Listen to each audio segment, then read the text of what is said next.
ਉਹੀ ਬਾਬਾ ਦੀਪ ਸਿੰਘ ਜੀ ਸਤਿਗੁਰੂ ਹੁਕਮ ਕਰਦੇ ਆ ਤੇ ਭਾਂਡੇ ਮਾਂਜਦੇ ਨੇ, ਉਹੀ ਬਾਬਾ ਦੀਪ ਸਿੰਘ ਸਤਿਗੁਰੂ ਹੁਕਮ ਕਰਦੇ ਆ ਤੇ ਕਲਮ ਚਲਾਉਂਦੇ ਨੇ।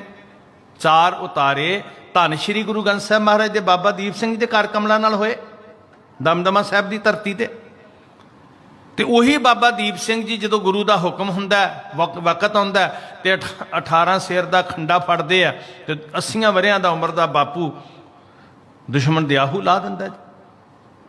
ਹੁਣ ਕੀ ਸੀ, ਆਪਾ ਸੌਂਪ ਦਿੱਤਾ, ਤੂੰ ਚਾਹੇ ਤੇ ਸੱਚੇ ਪਾਤਸ਼ਾਹ ਭਾਂਡੇ ਮੰਜਵਾ ਲੈ, ਤੂੰ ਚਾਹੇ ਤੇ ਕਲਮ ਚਲਵਾ ਲੈ, ਤੂੰ ਚਾਹੇ ਤੇ ਖੰਡਾ ਚਲਾ ਲੈ।